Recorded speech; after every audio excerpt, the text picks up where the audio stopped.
famous 18th century German philosopher and writer, Immanuel Kant, took all of the essence of his thinking and reduced it to three questions. He said, this is the core of what I believe. I'll put the three questions on the screen for you.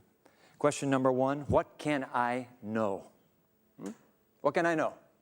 Question number two, what ought I do? And question number three, what may I hope? Tonight we want to focus in on that third question, what may I hope? Because, ladies and gentlemen, no matter how you stack it or cut it, the essence of humanity is that we are all prisoners of hope. We long for hope. As I said at the intro, I've been on the 7 continents. I've seen a whole lot of human culture. Every culture that I know of desperately hungers for hope. I want to go to the playwright Eugene O'Neill. He wrote a play 60 years ago entitled The Iceman Cometh. It's about a dozen or so drunks living around the flop house of a bar somewhere in the shadows of New York City. The drama actually is centered about the planned birthday celebration for the owner, whose name happens to be Harry Hope. The drunks are deciding that they are going to throw the party for Harry Hope. And so the invitations have gone out, and prostitutes are on that invitation list, and some ex-policemen, and some ex-anarchists, and an ex-British officer, and an ex-commander from the Boer War. They're all gathered together. Obviously, the dregs, the scum of society. But they've gathered for this mighty celebration. One of the characters in this play is an hardware salesman, and his name is Hickey. And he tries to help these poor saps cope with life. He's trying to train them, teach them that you don't have to live with hope. In fact, living with hope will actually kill you. Why would you want to live with hope? It's going to destroy your anticipation of life because hopes don't come true, and then you live with bitter disappointment. It simply is not worth hoping in anything. And then as the play is building and building and building, right near the end, Hickey screams at them all these drunks and prostitutes. Here are his words, "By rights, you should be contented now without a single damned hope or lying dream to torment you." Whoa, ladies and gentlemen, I need to quickly tell you, pardon his Queen's English, by the way, but I need to quickly tell you, I don't believe Eugene O'Neill or Hickey. I don't believe either one of them. I believe we do need hope. I believe we can't survive without hope. Hope in what? Or how did Kant put it? What? How did he put it? You remember? Let's put it on the screen again. What may I hope? What kind of hope? We're exploring that in our session today. I realize that there are some people who suggest that the whole purpose of hope is to just go through the act of hoping, and that in itself will be a great psychological exercise, and it will lift your spirits. I believe there's more to it. What may I hope? Immanuel Kant. I think it's the right question to ask, given the world we're living in today. Do you know that in every 24-hour period, 24,000, count them, 24,000 human beings die, most of them under the age of 5. They die of starvation or some sort of hunger-related disease. 24,000 every hour. Have you ever been to an AIDS clinic? Huh? I mean, what may I hope? You want to talk about a world in which terror now and the absolute political and military uncertainty of so many countries? In our country, we live with color codes. You see, are we under orange? Are we under yellow? Are we under red? What may I hope? WMD. We live with those 3 initials. Do you know what they mean over here? Weapons of mass destruction. What may I hope in this world you and I occupy today? What about the ozone layer? You want to talk about that depleting? Increasing the deadly radiation that the entire human race is being exposed to? Shall we talk instead about global warming, the melting of the ice caps, and the spreading of human diseases heretofore unknown? What may I hope? Let's talk about monetary crisis. You say, Dwight, there's not really a monetary crisis. Let me remind you, ladies and gentlemen, all it takes is one or two nations to default on their loans, and the entire global community is thrown into fiduciary and financial crisis. What may I hope? 1 billion people on the planet tonight are living on less than $1. Well, you and I are saying, what about that bigger car? What about that bigger house? I want that retirement, that pension. And all they're saying is, can I just get some more food for tomorrow? What may I hope? That's our question that we've been exploring all through this session together. Shall we hope in reincarnation? Cryogenics? Some kind of political savior to come along and deliver us all? What may I hope? I want to put on the screen some rather morbid and pessimistic words. This is from a Spanish philosopher. Let's put his words up. This is Francisco Jose Moreno. He wrote this line: "We can neither rid ourselves of the certainty of death nor achieve an understanding of life." You want to talk about hopelessness? Even the very life that we have, he says that we're destined for death. And this life, what is it? It cannot even yield its own meaning? What may I hope? Shall we settle for what the prevailing worldview has settled for? What may I hope? Maybe it doesn't matter to hope at all. I'll be quite bother hoping. Who cares? Nobody knows for sure. Hold that question, because I want to step over here. On this stage before you and me, beautiful, beautiful. Take a very careful look at it, ladies and gentlemen, because you will instantly recognize it. You will say, I have seen this, I have seen this, I have seen replications of this all over the world. Ladies and gentlemen, may I present to you, please, Leonardo da Vinci's beautiful and enchanting Mona Lisa. There she is in all her glory. Now, I need to tell you, this is not the original. Some of you are probably wondering, can I get up? Can I touch this, please, when it's all over? No, it's not the original, for which you will be, and I will be grateful in just a moment. But this is a replication of Da Vinci's masterpiece. I'm not a great art critic, but I do know a little bit about art, and I happen to I think that this is probably one of the greatest single pieces of art in the world, is it not? Da Vinci, Mona Lisa, that haunting smile.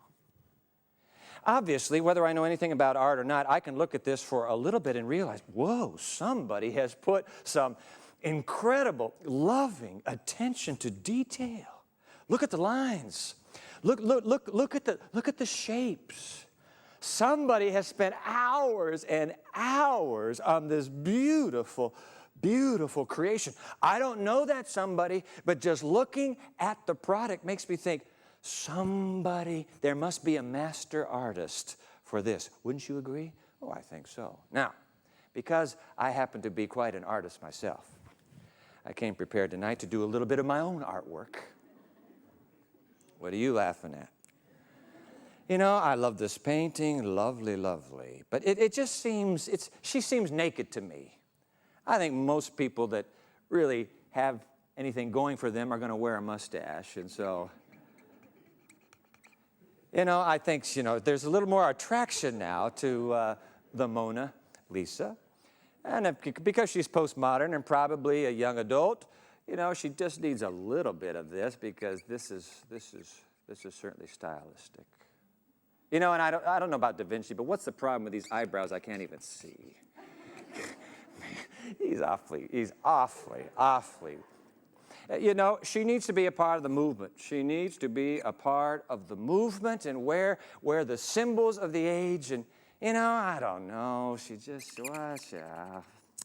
Just a little something to give her a bit of color and personality, wouldn't you say? Now, ladies and gentlemen, you're sitting there saying, oh, this is almost sacrilegious. Why would you think to do that? Well, Da Vinci's not here, so I get by with it. But ladies and gentlemen, look, there it is. Now, there are 2 points I want to make from this. I hope they're simple enough. If this painting, let's say you went to the Tate Gallery in London, all right? So you go to the Tate Gallery, and you walk in, and not being a connoisseur of great art yourself, just like me, you see at this Nelsonized version of Da Vinci is hanging in the Tate, let's say, and you see it and you walk in. You say, ah, man, what a piece of mess. Who would ever hang artwork like this? See, you don't understand. You don't realize that it's a masterpiece. You see what I've done to it, all the defacing that I've done, and you're saying,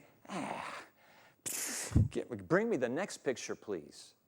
But ladies and gentlemen, I want to make a point to you, point number 1, and that is, even though you don't recognize that, in fact, this is a masterpiece that has been defaced, and you think it's just a perverted bit of art, the fact that you think it's a perverted bit of art does not change the reality that it is still a masterpiece. Just because you don't see the masterpiece there, it's still a work of art. You can't change that fact, can you? You can't change it. Okay, so that's point number 1. No matter what you say to it. In fact, let me put these words on the screen just so that you get them straight up. Does the fact that I have ruined this painting take away from the original care and love and energy that Leonardo put into it from the start? Does it take it away? No, it does not. No. No matter what I've done to it. And secondly, here's the other point I want to make. Let's say you are a connoisseur of great art, and you walk into the Tate, and you see this, and you say, whoa, something's wrong with this painting because it's been defaced. And the longer you stare at the painting, I don't know, maybe you heard the story about how the original Mona Lisa and Leonardo da Vinci, maybe you're aware of the story, and so you look at the painting and you say, I know the story. I know that, in fact, there is a masterpiece, and the more you study it, you can see even beneath this, look at those lines, look at that shading. Even though I've defaced it, you still sense that there is a masterpiece lying beneath that awful ruining of what was once the masterpiece. 2 points. It's still a masterpiece whether you say it is or not. Second point, somebody who really looks closely enough will say, I see it right there. Ladies and gentlemen, what does that have to do with hope? I'll tell you what it has to do with hope.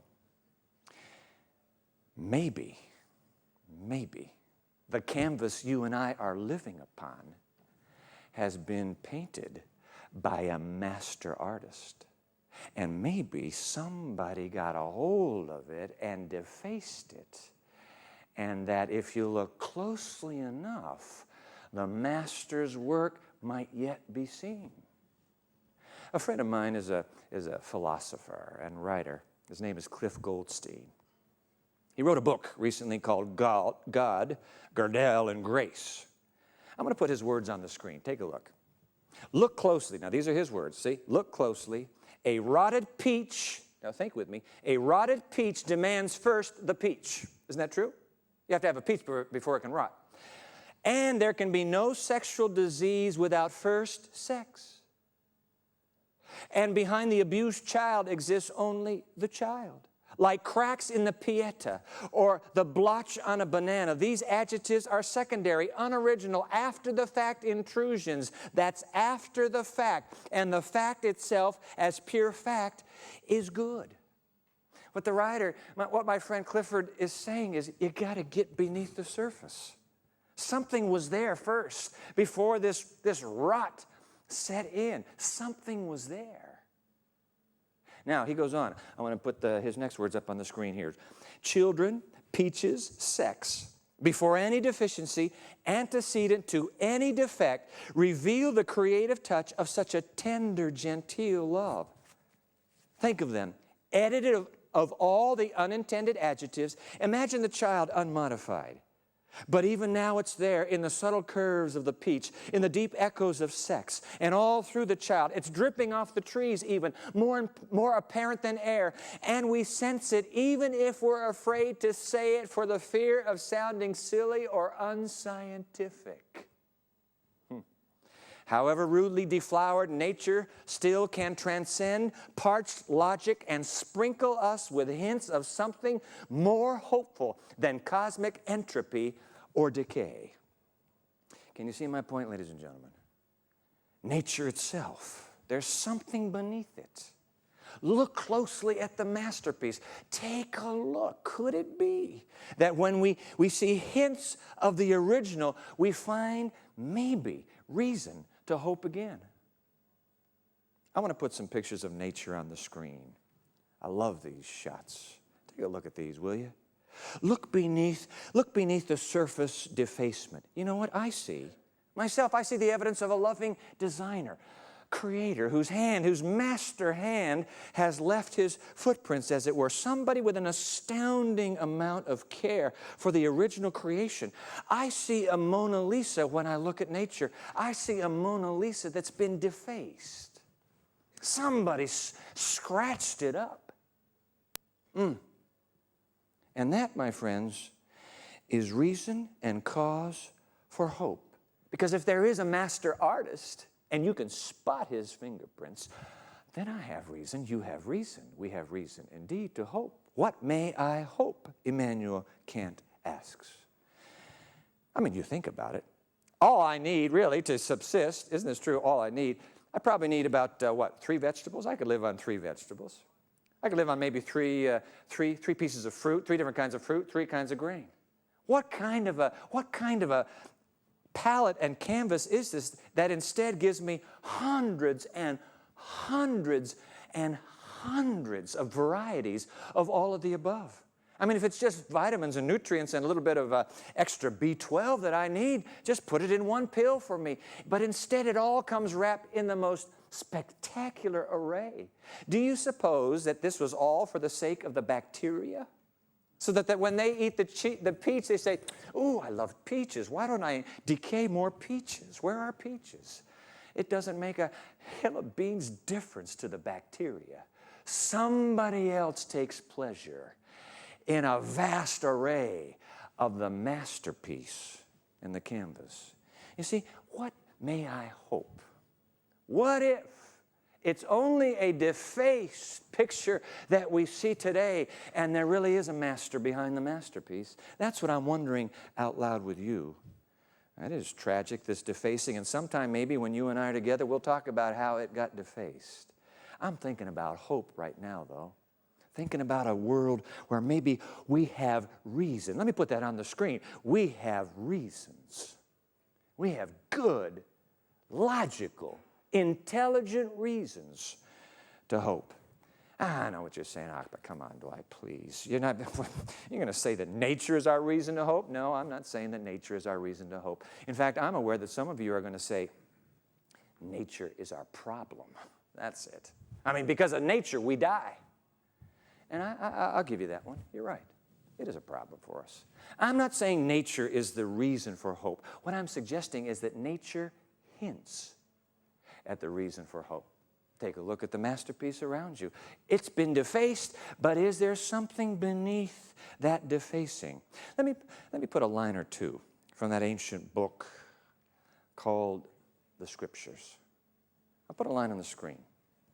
Take a look at this. Ponder this. You want something to hope in? Take a look at, run this through your computer. For I know the plans I have for you, declares the Lord, plans to prosper you and not to harm you, plans to give you hope and a future. Could they be the words of the master artist? Let me put the words of Jesus of Nazareth on the screen. Are not 2 sparrows sold for a penny? Yet not one of them will fall to the ground apart from the will of your Father. And even the very hairs of your head are all numbered. So don't be afraid. You are worth more than many, many sparrows. Dwight, please. A few pleasant-sounding ancient lines. You think that's supposed to convince me? No, I'm not suggesting that at all.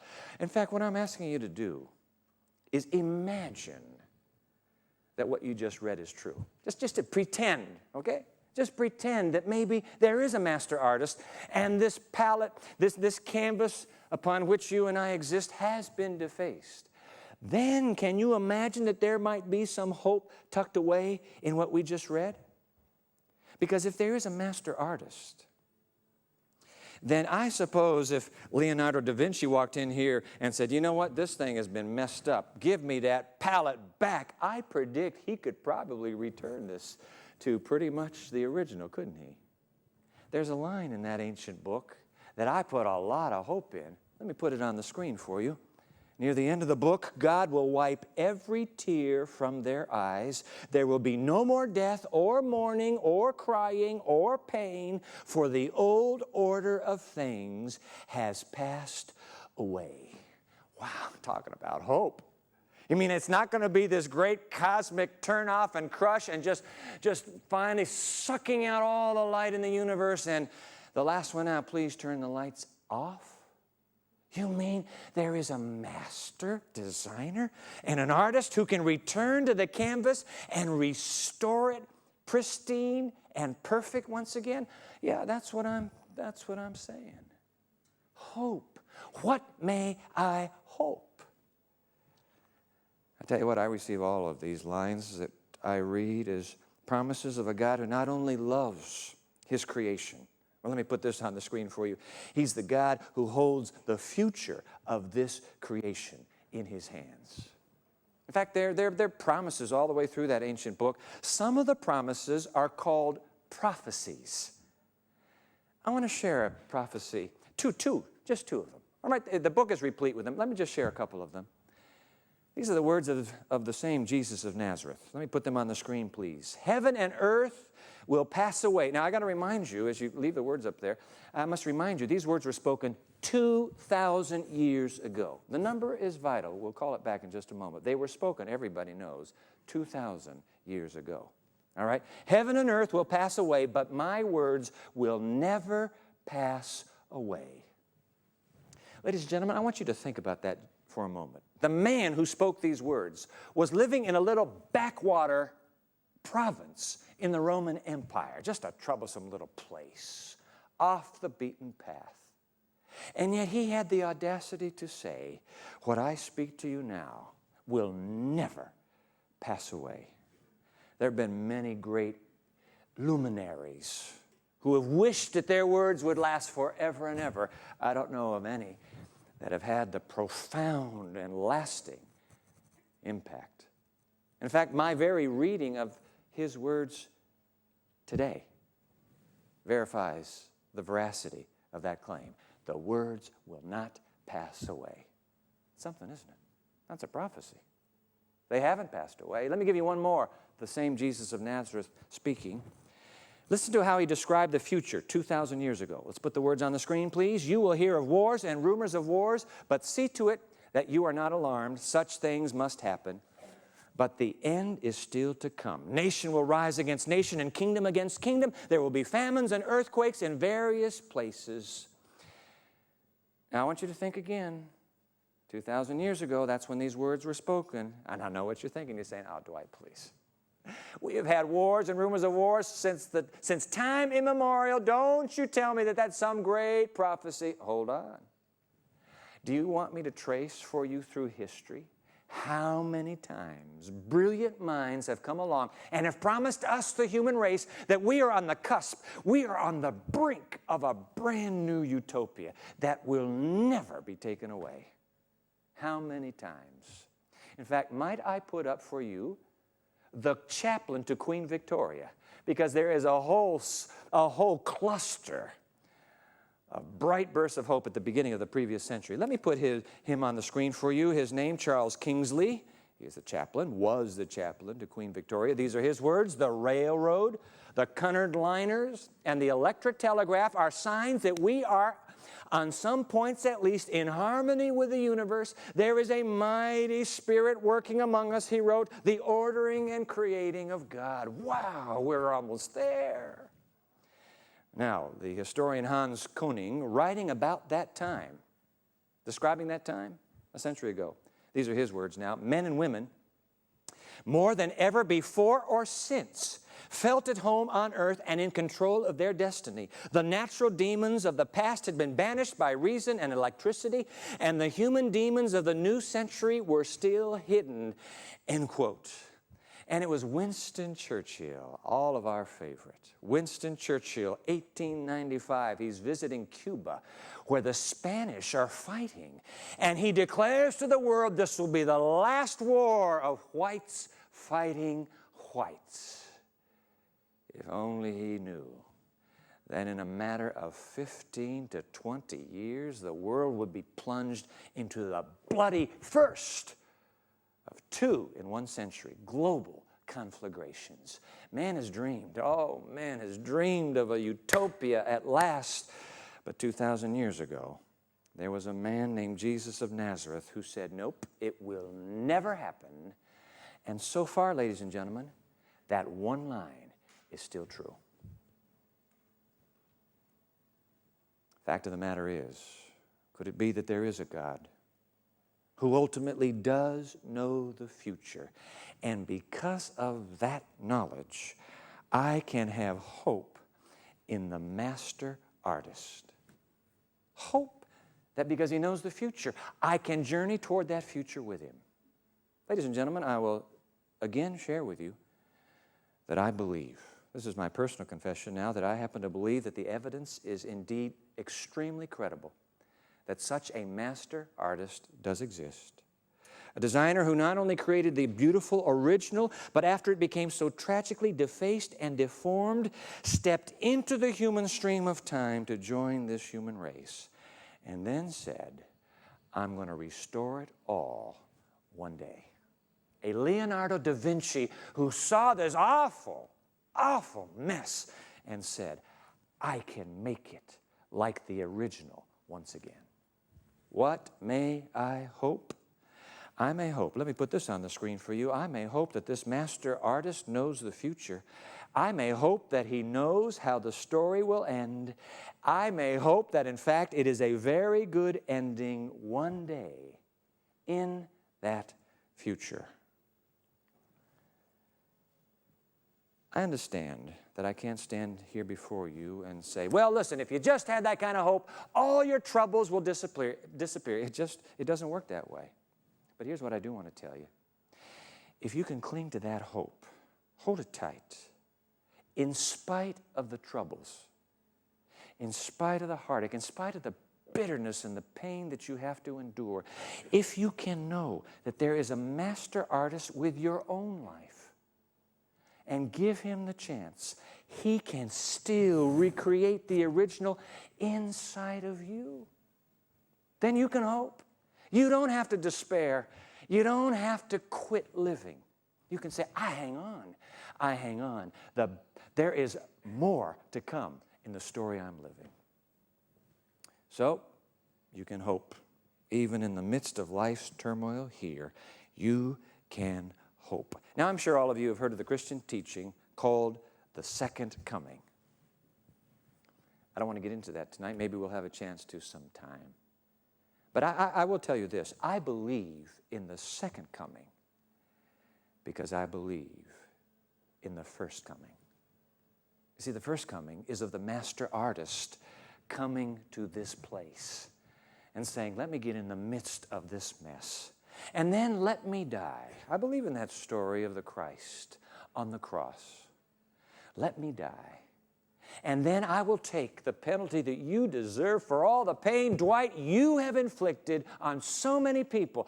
I'll take it. I promise to redo your life and rewrite your future. And you can hope now in me because the master artist has your life in my hands. What may I hope? Oh, my. You can have hope even in the midst of life's pain and heartache because what the second coming is the master artist coming back to repaint the original. Ladies and gentlemen, some of you are thinking tonight, you know what, Dwight? This is my life. Defaced, messed. I feel worth nothing. I want to say to you, my friend, that if you will cling to that notion that there is a master artist even for your life. I tell you what, you give your life to Him. Give your future to Him and see if He can't step into your life right now. And with His palette board, begin to repaint your story even today. I tell you what, ladies and gentlemen, you give your future to Him, and then let Him give His future to you. As far as I'm concerned, that's the best thing in the universe to be hoping in.